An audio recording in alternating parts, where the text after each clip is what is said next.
All right. Okay, well we'll get started. As I say, we're going to be recording this for those who can't make it at this time or come on a little bit late. They'll be able to go back and watch the recording. Welcome to this month's VIA webinar. As I've said at some of our previous, really keen to start bringing a range of different speakers to the VIA webinars to provide people with information about more than just the vehicle import industry. I know that's how we all come together and that's our main connection, but we're also all running businesses and we're also living in the same world, and there's a lot of other things happening. And so I'm really keen to bring some of those things to the VIA membership and the VIA community, and in places where there's some overlap. Like the topic today. So today we have Josh Dry from COGO. COGO is a neat little company that works. They have an app that works within Xero, if you're using the Xero accounting software, and it helps your business assess your carbon footprint, your carbon usage. I'll let Josh talk more about that because his job is business development director at COGO, and he has to build up COGO's reputation as a leader in climate tech solutions. So no small task there. So partnering with financial institutions and other businesses. One of the reasons that I came to know about COGO was prior to joining VIA. I was at the Insurance Council of New Zealand, and large companies in New Zealand over the next couple of years will be required to report on a whole range of carbon emissions, not just their own carbon emissions, but what are known as Scope 3 carbon emissions, which are the emissions from small businesses that they use as service providers. And so, the clearest and example of that we would all be aware of is the way insurance companies use collision repairers. So, insurance companies are required to report on their carbon impact, and that includes them purchasing services from collision repairers. So, they need to go to the collision repairers and help them assess their carbon footprint. Now, a lot of collision repairers are small businesses and do not have the setup to really monitor all this, and this is where COGO can come in. So what I wanted today was to have COGO come and talk to us. We were hoping for Ben, the founder. Unfortunately, he's indisposed at this point. He's had something literally knock him off his feet, so he can't come today. But we've got Josh, who knows just as much about what's going on. And Josh has got a small presentation for us. Once Josh has been through the presentation, we'll take questions at the end. And I certainly hope that by the end of it all, you'll understand why we think it's pretty important to be looking at this area of business. So, Josh, I'll hand it over to you, and I'll shut my camera off as well. That's fantastic, Greg. Yeah, thank you very much. Yeah, kia ora koutou, ko Josh Tokuingoa. I think that's a fantastic table setting there from Greg, really highlighting the opportunity for small businesses to really start on this journey, because it will become required from any enterprise that you are supplying to. Yes, I'm not Ben. Ben, our CEO and founder, unfortunately on his way into the office on his bike in Wellington yesterday because of this fantastic weather we're having, slipped off, came off his bike. He hit his head. He's recovering from a bit of a concussion. But yeah, I'm the business development manager at COGO. I've been with COGO about 4.5 years, working very closely with Ben, and yeah, sell the solution to banks around Asia Pacific. So Singapore, Japan, Hong Kong, New Zealand, Australia are the markets that I look after. And so, yeah, fantastic to be talking to you all today.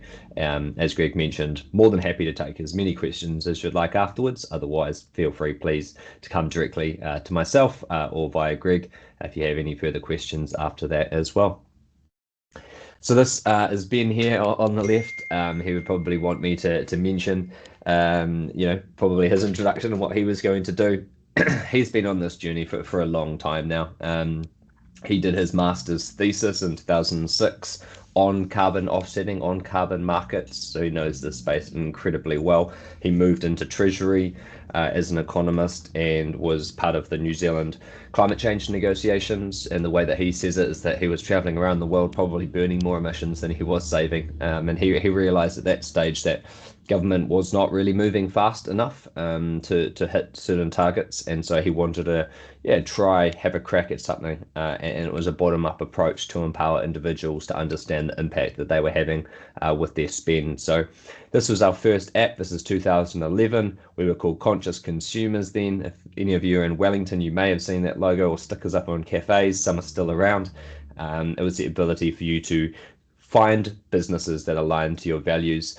Over the course of this long period of time, there's been a lot of pivots and shifts, and as any tech company, you need to take that on. A lot of brand changes. We had an app, however, that was direct to consumer and allowed individuals to tell us what they cared about, their values, and we would align their values to businesses that had the same values alignment as them. Then we had the very first open banking integrated app in the United Kingdom that was focused on impact. For those of you who know a little bit about the financial banking industry, still waiting for open banking here in New Zealand, but it is the principle of allowing you to use your banking data and integrate it with third parties. So we had individuals pull in their bank data into COGO. We would analyze their transactions and we could show them which businesses they were spending with. So New Zealand made, living wage, ethical, consumers, animal cruelty free. Whatever you cared about, we would help you do that. And because we saw that we had a significant opportunity with transactional data, we thought, well, why don't we just enrich that transactional data with carbon data, and then we can give these individuals carbon footprints. And so that's what we launched, and we've been doing that for a number of years. Then the bank said to us, well, why don't we integrate that? So we launched with NatWest in the UK. They've now got 1 million individuals each month checking their personal carbon footprint in that banking experience that COGO has created and built and integrated. We have a cumulative reach of 26 million individuals with the ability to see their personal carbon footprint via their banking experience through the solutions that we've integrated today. We're working with about 20 banks globally, multiple markets, multiple languages. Some of the big heavyweights like, or HSBC isn't even there. We just signed Bank of China, Hong Kong. ING is scaling through Netherlands and Belgium and Europe. We've also got a range of partners down the bottom to help us assist with that. However, it's not just personal, and we thought, well, look, we've got this fantastic model that works for enriching transactional data with carbon data based on that category of spend, where you've spent that money. Why not do that for businesses as well? Businesses we see, and specifically small, medium, or micros, they're just not getting the support that they deserve. We see, as Greg mentioned, there's supply chain regulation coming down that they will need to report to their enterprise customers what their emissions are. There's also banks committing to green lending and sustainable finance and empowering those businesses to actually reduce their emissions. There's consumers saying that they want to be spending with more ethical or more sustainable or lower emission businesses, and there's a competitive advantage attached to that.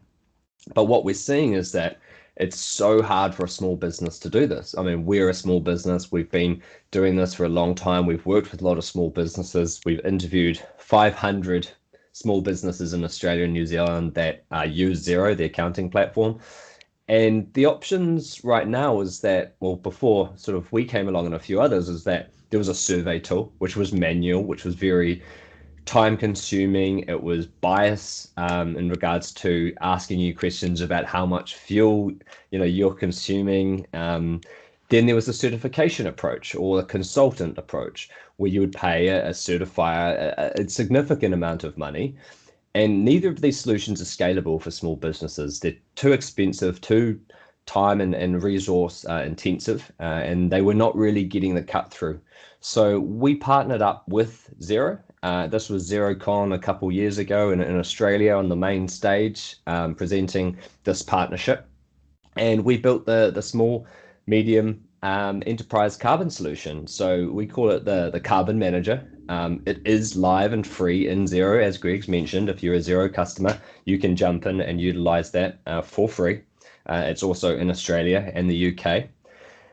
Being credible is very important. I think that's one thing that we very much pride ourselves on is the emissions factors we use, the methodology behind it. It needs to be rock solid and robust. There is a lot of trickiness out there, confusion, call it greenwashing. There's green hushing. There's a range of different things that large enterprises are doing that just really confuse the business owner or the end user. So being credible is important. Accessibility is extremely important, making it as close to free, which we've tried to do, as possible, making it built in, integrated into that Xero experience where everyone looks at their finances. That's really important. It needs to be fast. We know that business owners are doing everything they can to keep the lights on, and there's so many problems and macro problems that they are going through and have done for the last few years. Cost of living crisis, COVID, all these sorts of things that are really impacting on business owners. So it needs to be something that is very, very easy and fast. And the last thing is actionable. We see a lot of solutions out there that do measurement. They say, here's your number, and then they allow you to report, or they allow you to offset. What COGO is really focused on is the decarbonisation, is actually the reduction of those emissions, and you'll see a lot of that in the solution today. So I'm just going to go through the solution, highlight some key features. The first part is measurement, then we talk about reduction, then we talk about reporting. So part of measurement, well, we need it to be fast, easy onboarding. We have the solution live in Xero. You can go in there, as I've mentioned, connect it to your Xero account and see your carbon emissions straight away, your footprint in a matter of minutes. We also have enterprise versions. So as Greg alluded to, the Insurance Council of New Zealand have partnered with us. They are empowering their car repairers. This is very much a pilot before they scale out to many, many businesses. Kiwi Bank have purchased our solution. Westpac Australia have purchased the solution. BDO New Zealand, accountancy. Banks and accountants and insurers are getting very, very interested in these solutions because there is regulation coming. There's also a commercial opportunity to decarbonize. And the first part starts with measurement. As part of that measurement, we need to educate the business owner, the accountant, whoever is managing those finances on what the emissions mean. What does their carbon footprint mean? This is a breakdown of the home screen. You can see a category breakdown here. This company, Betty's Pizzas, is spending 21.6 tons on electricity. So we need to educate them on how is that large? Is that good? What is that equivalent to? So you'll see throughout our solution a lot of equivalencies. Here's benchmarking up the top, helping the business or the financier or the accountant understand these things. They're more likely to engage in climate action. And we see that again and again with our research. So it's really about empowering them to take action, and education is a huge step towards that. As part of the measurement, as I've said, it's a spend-based tool. So we see your transactional data, and based on the category of that spend, we apply a New Zealand specific emissions factor. So we can see if you spent $100 at a Z Energy station, that is categorized as petrol, and we have a New Zealand emissions factor for petrol. That emissions factor looks like a 6-7 decimal point number, and we multiply the $100 by that emissions factor. That creates the emission on that single transaction, and we do that for all of your transactions. So what's really important is the categorization of those transactions. And what right now we have we have categorization via Xero, as much automatic categorization as possible, but we're still relying on a little bit of categorization from the supplier. What you'll see in the solution very soon is machine learning, is AI to come in and actually auto categorize some of those transactions for us. Thus, you would be able to see your carbon footprint within minutes. We've run some development sprints on this, and 95% of transactions are getting categorized automatically, accurately, and within a minute. So we're going to be able to show businesses within a minute their full footprint. So when we're talking about getting that number, getting it to an enterprise, one of your customers, stakeholders, investors, board, certification bodies, auditors, whatever it may be, you can do that very, very fast, and that's crucial for us. The next part is to talk about reduction. So we've got our number, what are we going to do next? And I think that's a really big part of this journey, is that a lot of business owners, they do want to reduce, they do want to have less impact, they do want to show that they're competitive in tender processes or promote this even to their customers on social to say what they're doing, but they don't know where to start. It's a really hard, tricky spot to say, well, where do I begin?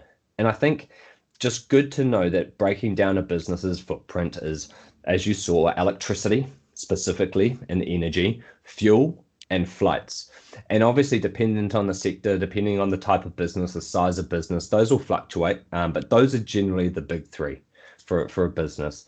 So if we're looking at a business that has a high fuel spend, well, let's break that down. Let's look to switch their fleet to electric vehicles. Understanding this isn't possible for all businesses in all sectors, but as an example, if you had a range of vehicles out on the road and your fuel emissions were high, well, then what we would do is we would encourage you to look at some of these tasks and some of these micro actions. And some of them could be applying for a sustainable business loan. You would see many, many billboards and ads these days for the big banks in Aotearoa promoting green lending, promoting sustainable loans. And so what COGO wants to do is streamline the adoption of those loans to the banks, to the businesses, sorry, that need it to help them to decarbonize. So we streamline them, the lending via this digital tool. And then the future is a sustainable marketplace. Let's bring in the solutions. Let's bring in the installers for solar panels. Let's bring in the car companies that are selling the EVs. Let's promote offers and discounts and drive them into those stores. And that's where we feel there's a significant commercial opportunity for the decarbonisation of small businesses throughout this country and every country. Majority of the markets that we work, SME make up a significant amount of that economy. The next piece is to talk about reporting. So we have reporting for that individual business.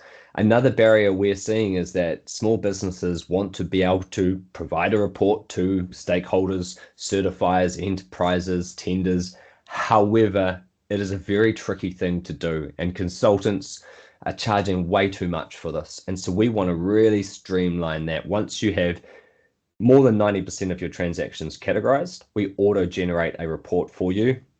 It brings in a scope 1, 2, 3 breakdown. It brings in inventory over time, and then you can just share that report directly. So it's a very fast, very easy, automated way of allowing that business to show where they are on that journey. Right now, it's about baseline, and that means what is your standard emissions? Where are you at? Right now, people are just reporting on what their number is. In the next couple years, it'll be about decreasing, how they can reduce those emissions, what actions they're uptaking, what lending opportunities they have as they start moving, hopefully, towards net zero.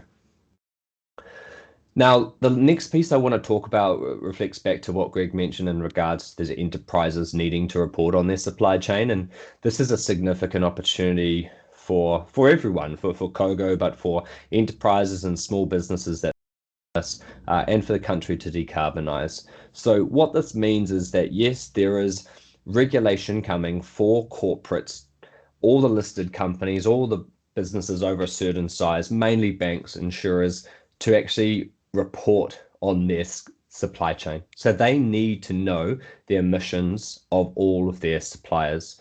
And so what COGO offers them is a report, which I'll get into on the next two slides, and then the solution.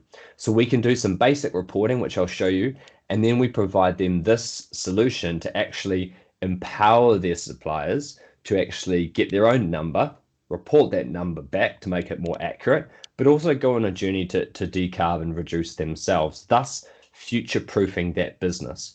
If these small businesses aren't taking the initiative to start reducing, in a couple of years, these enterprises will be looking for moving to net zero, hitting targets. They will need their suppliers to be low emission suppliers. And if they're not being seen to start reducing and take on the initiative of reduction or decarbonisation, these enterprises will very likely move on to other suppliers. And so it's a very good chance for these small businesses now to start future-proofing themselves and meeting, sustainability and being sustainable in all sense of the word. So here's an example of that report. Look, again, this is more for the enterprise, but I just really wanted to highlight this and how the small business fits into this as well.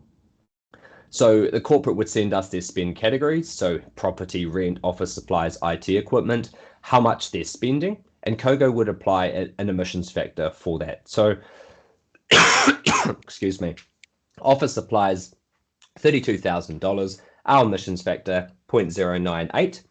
That creates 3,500 kgs of carbon. What we're then doing, if they have the tool, is we're actually substituting that average emissions factor for the specific emissions of that business, thus allowing more accuracy and thus allowing them to see if they are over indexing or under indexing in a certain area.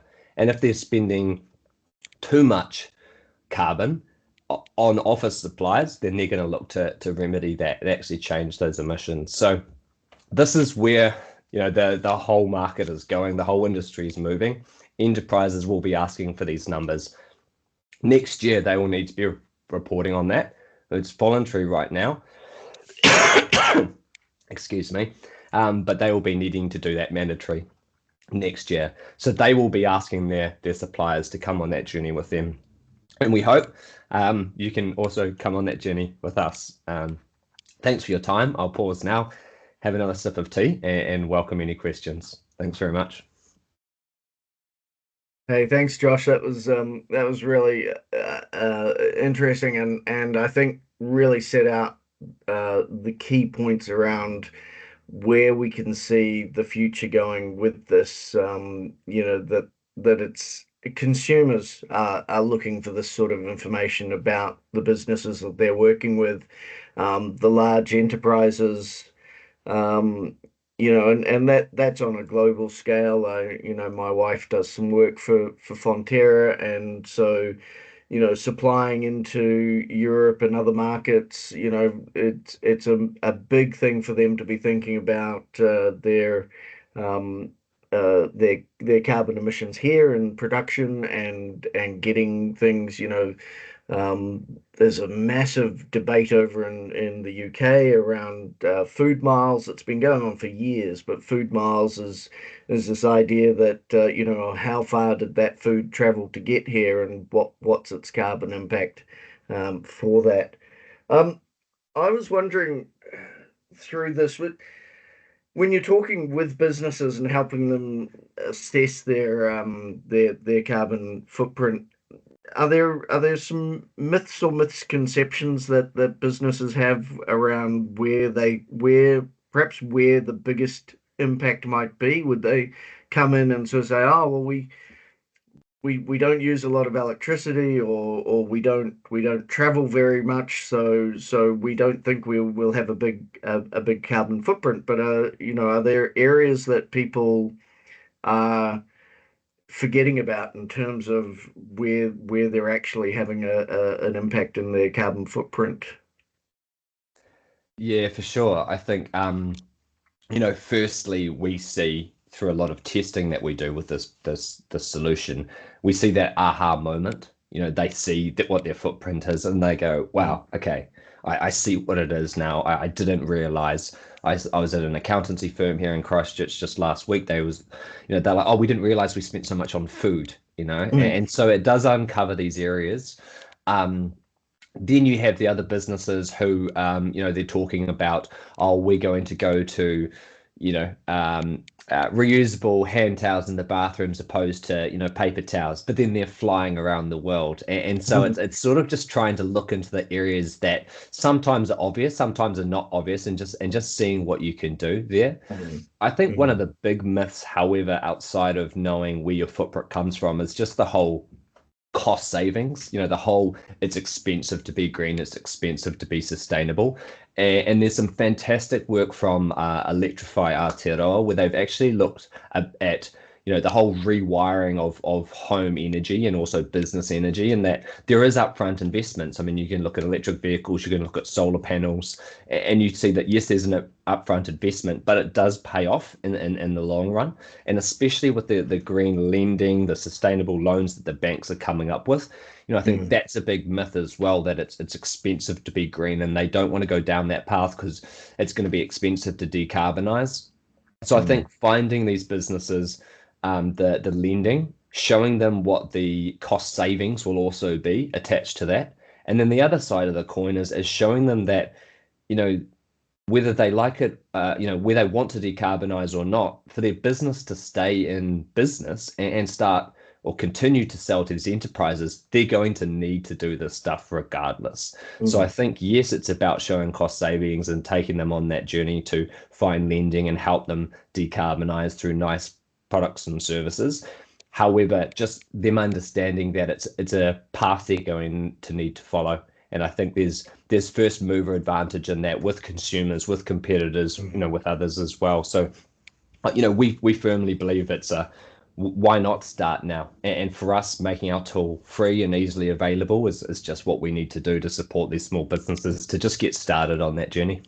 Yeah, and it's about getting started, isn't it? It's that first step. I mean, probably if I haven't. I was meant to do it yesterday, and I'm afraid I didn't get around to doing it. Of using the Busy. COGO app on Everyone's busy. We on get it. us. But I would suspect that for our little, even for our little organization, the big impact is going to be the fact that I'm based in Wellington and I have to fly up to Auckland every few months, for meetings, and that would probably be our biggest hit. But Yep. It is for us as uh, well. Yep. but I think the other thing that you brought out there is around some of the support for solutions that people don't know about. I until recently didn't know that a lot of the banks have got these green lending funds. So, for example, we do most of our banking here in our household with BNZ, and they will do 80,000 at 3% fixed for 3 years. If what you're spending, and it could be anything, could be solar panels, could be Yep. double glazing, could be an EV, all sorts of stuff that you might do in your house to then help you. So I think the fact that one of the things that you guys do is help identify where you can start taking steps and also what those steps might be. And it just needs to be one step to begin with, doesn't it? So, We're not asking for big steps. Um, no, you're exactly right. I think just very quickly on that, Greg, is that yes, it's about making decarbonisation a click of the button. Like we're trying to make it as simple as fast as possible. As you can see with the AI coming into the solution, we want you as a business owner to log on, click a button, see your number, be told the next best action based on your profile, tell you that there's lending, tell you that there's an installer or provider down the road. They have a discount to you. You can book them in on Tuesday. Done. That's what, and then here's your report. Provide that to whoever you need to, your stakeholders. So that's yeah. that's where we're trying to get to for sure. Um, does anyone in the listening in the audience, if anyone's got a question, I think you can use the raise hand function. Let us know that you've got a question. You can throw it in the chat or switch. I think we you have the chance to switch your mic on and ask us a question. While you're thinking about that, there's one more question that I had written down, which was I was wondering about. It goes to, I guess, also that question around misconceptions about where you Mm. might be having the most impact. Um, whether and perhaps it's not possible with a diverse range of businesses, but are there three top areas of spending that show up all the time as creating the most impact for people? Or Yeah, for sure, for sure. So I think I mentioned flights. So yeah, flights for us, and I think that's just something, almost unavoidable in some circumstances. Being in person is relevant. We get invited to speak at large conferences. We need to meet with banks in person. And if we're getting a bank deal over the line and they've got millions of customers, it's worth Yeah. that single flight for Ben or myself to do. It's about just condensing that time and making sure you make the most of that flight and that time of overseas. Energy is obviously, yes, a big one. We've talked about that. I think electrifying as much as possible, ensuring you're on renewables, ensuring you are electrifying your home or business as best you can. Fuel, the same thing, reducing fuel as much as possible, then also looking at electrifying. These things are key. For households, you start adding food into that as well. The range of food. I mean, you mentioned buying local, buying New Zealand made. These things all help as well. Buying seasonal, and then dietary is a large, and just even reducing that in small ways. You talked about starting the journey. We talk about meeting people where they are, meeting businesses where they are. It is a spectrum of green. Some people need to be started. Some people are right at the end trying to do the last little piece. So it's really important for us to meet people where they are, and also you're not preach. You're not trying to negatively reinforce. It is about positive reinforcement. We talk about a recognition and a recommendation loop. So you recognize people for what they're doing, and then you recommend the next thing. Positive reinforcement, negative is not working. People, get negatively reinforced too much by too much, traditional advertising and other areas. So it is about meeting people on their journey and supporting them. And yeah, the tool is building in a range of different ways to recommend the best action for that business. And I think machine learning is going to help with that as well in regards to looking at a business that looks like you, and based on sector, based on industry, what are some actions that that business has committed to and actually help them reduce that we can recommend to you as well. And so that's again about streamlining that process, but using the best machine learning to put forward the best action to help that business throughout their journey, either at the start or the end as well. There must be a lot of work behind the scenes for you guys in developing those emissions factors and understanding, if you're looking at a business's spend and trying to help calculate carbon footprint out of that. Because if if all industries are starting to look at this and starting to try and make some changes, um, I suspect that means that my spend, my $100 spend in this area might have an emissions factor of X today, but actually that industry is doing a lot of work itself to reduce Mm. its carbon hmm impact. hmm So maybe in 2 to 5 years, are you guys coming back and reviewing those factors Yeah. and saying, oh, actually that area has done really well. That $100 now has an impact of X minus Yeah, something like yeah, that. no, no, no, you're right on. We do quarterly updates, in fact. So Right. each quarter we do those updates. What you're talking about is more internal changes, and I'll get to that Mm, in a second. But macroeconomics, the cost of petrol, cost of oil, these things change significantly, and mm, so mm, those macroeconomic factors have more an influence on the emissions factors than internal. But then yes, you can say, looking internal, how specific, how granular do we get? So we're taking category of emissions factors. There would be a range. Let's talk about insurance. A range of insurance companies will say, well, our emissions are lower because we measure and we reduce and we offset, and this is what our number should be. And so, yes, if we were to verify those specific companies, you could bring in specific emissions for a specific company. So mm, if you're spending mm, with insurance company X, they are potentially lower than another one. Then you start looking at products as well. So actually, think about supermarkets and the huge thousands of products that they have in supermarkets, that if you're spending on a certain product, well, they claim to be lower emission than this because they measure, they reduce, they offset their emissions, and so we can start substituting specific products in. But then that's a whole new, another ball game, because you don't see that SKU, that product level data, on your bank statement. So your right. bank Yeah. needs to pick up the product level data. The product level emission has to then be passed over. We need to enter that into our system. Both products and merchants globally, it's probably about 1% of businesses and products have measured their emissions. We're Mm, very proud in New Zealand of Allbirds. Allbirds put their numbers on their shoes. A lot of people have got Allbirds, but it's very, very low. Think about how other mm, many products do you know that actually do that. So Yeah. it is starting to get to that to Mm. answer your question, yes, macroeconomics has a bigger impact, and then in future you'll start getting organization specific, product specific emissions, Yeah. and then substituting those and showing that people have spent on a reduced company Mm. or reduced emission, lower emission product as well. Yeah. I mean, I guess thinking. Well, two thoughts come to mind just in terms of what other businesses are doing. You do see in certainly in overseas supermarkets, but I think it's also Mhm. turning up here more. There are suppliers in some of the supermarkets, some of the egg suppliers. You can scan a QR code and it'll give you the happy journey for how that egg Farm to table. Yep. got to you and all that sort of stuff. Who knows? There may be something in our industry in vehicle import where people start saying, well, so where exactly did this car come from? Hmm. It came from Osaka, or it came from Hmm. Yokohama, and who was driving it beforehand? Yep. Well, oh, it was a little old lady. She just took it around the block, Yep.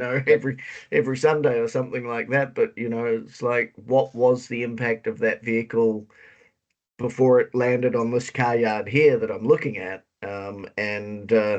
And what does that mean?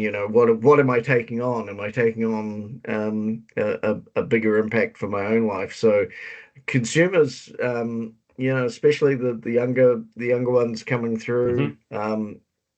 they're conscious of these things Yep. and could be stuff that we're going to need to be thinking about. I think so. I think the eggs is a good example. Marine Stewardship Council (MSC) is the certification. They do a lot of certification for fish in this country. You can scan QR codes on most of the fish packets to see where that was caught, when it was caught. There's a company called Sheep Inc., which I've seen do woolen jerseys, and you can scan a Oh tag yeah. and see where the sheep came from, when they were shorn, and so Mm, forth, and translate that back. So it's all about, transparency of supply chain. mm, And you can imagine mm, all of those businesses involved in that supply chain need to have their emissions broadcasters as well, and be transparent with their processes. So if you mm. want to be involved in that supply chain, you need to be doing these sorts of things. And that's only going to increase. And yes, as you say, the conscious consumer movement led by the younger generation it's growing, again and Mm. again. And in our industry, banks, they're the attractive customers, aren't they? They're the Yeah. future high net worth individuals, the future home owners, the future, Mm. they're the attractive customers that the banks want to really hold on to, engage, attract and engage, and hold on to. So, yeah, making these solutions available and showing that transparency of supply chain is all important for many reasons. And so, yeah, for us, it's about just getting as many businesses started on that journey as possible. Mm. Well, one last chance for the audience to throw a question in. No hands Otherwise, look, fumbling for their mouses and trying Otherwise, to they can click. always come directly through to Yeah, COGO or myself on yeah, LinkedIn or email, or go to yourself, Greg, yeah. anytime. But yeah, look, we'd be happy for people to try this out and give some feedback. So yeah, please, if you're a Zero user or a KiwiBank customer, and hopefully, otherwise coming to an accounting solution or a bank Near to you soon. near you soon. That's right. Awesome. Well, I just like to thank Josh and Kogo for coming along and talking to us about this today. I hope Ben feels better. Send him our best wishes. I'd like to thank everyone who turned up live to listen to this, and if you're watching this on the replay, thanks very much for clicking through and checking on this information that we've been trying to get out to the industry. If there are any other topics that people want us to be looking at, you can always send an email through to via info@via.org.nz, and let us know what you want to hear about, and we will try and bring more of these webinars to the industry and to the members over the coming months.